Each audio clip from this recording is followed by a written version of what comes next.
Look back at the match would reveal that this was always going to be a tight, tense affair with both the teams playing to their respective strengths. But India started off on the front foot and continued to attack.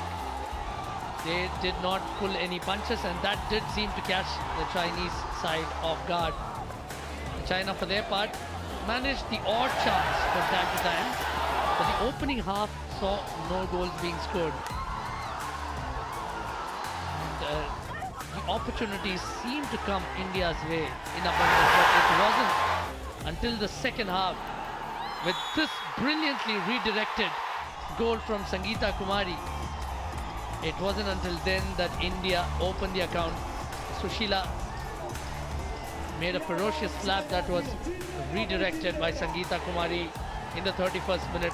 Then 5 minutes later, there was the Indian captain who eventually became the player of the match, who joined in the act to add to India's goal scoring tally, and that effectively put paid to China's chances for the most part. India continued to pepper the Chinese goal, so much so that eventually China could not find a suitable response. They had to pull their goalkeeper right towards the end.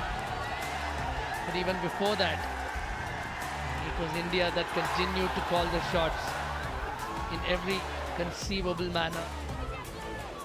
And right towards the end, China desperately tried to pull one back, but that wasn't to be.